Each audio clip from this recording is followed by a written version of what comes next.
থাকবে। তো আজকে ভিডিওটা দেখার পর আপনাদের ভয়েস নিয়ে আর কোনো সংকট থাকবে না আশা করি। তো চলুন শুরু করি। ভয়েসের জন্য আপনার কি কি শিখতে হবে? ফার্স্ট অফ অল আপনার শিখতে হবে যে পার্সন এর বক্স, এটা আপনার একটু জানতে হবে।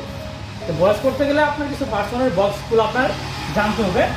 তারপর হচ্ছে আপনার ভার্বের ফর্মগুলো জানতে হবে, প্রেজেন্ট, পাস্ট, পাস্ট পার্টিসিপল, এই ফর্মগুলো জানতে হবে।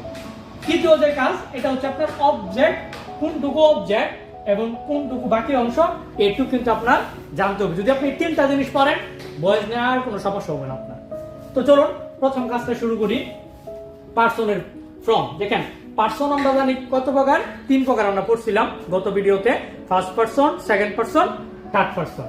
তো পার্সনের যে দুইটা বক্স মনে রাখবেন, একটা হচ্ছে সাবজেক্ট আর হচ্ছে আপনার অবজেক্ট। এখানে দেখেন আই হচ্ছে সাবজেক্ট ফ্রম, আয়ের অবজেক্ট কি? মি, উইর অবজেক্ট হচ্ছে আজ, হিয়ার অবজেক্ট হচ্ছে হিম, শিয়ার অবজেক্ট হচ্ছে হার, দেয়ার অবজেক্ট হচ্ছে আপনার দেম। অর্থাৎ দে থাকলে দেম বসাবেন, সি থাকলে হার বসাবেন, উই থাকলে আস, আই থাকলে মি। যদি এই ফর্মগুলো থাকে, অর্থাৎ মনে করেন যদি মি আছে তাহলে কি বসাবেন? আই, আস আছে তাহলে কি বসাবেন? উই, হিম আছে কি বসাবেন? কি, সি আছে, হার আছে উত্তর কি বসাবেন?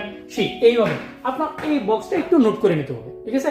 আপনারা চাইলে এখানে স্ক্রিনশট দিয়ে রাখতে পারেন নোট করার জন্য।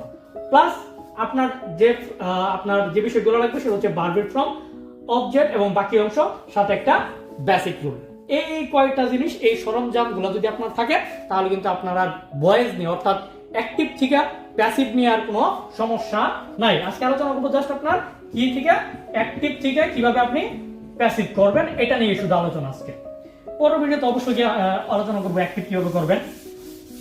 তো এটা হচ্ছে আপনার আমি দেখেন ভার্বের ফর্মগুলো তো আপনার জানা আছে, যেমন ধরেন কি লেখা আছে, গো, ওয়েন, গন, এরকম ভার্বের ফর্মগুলো, যেমন হেল্প,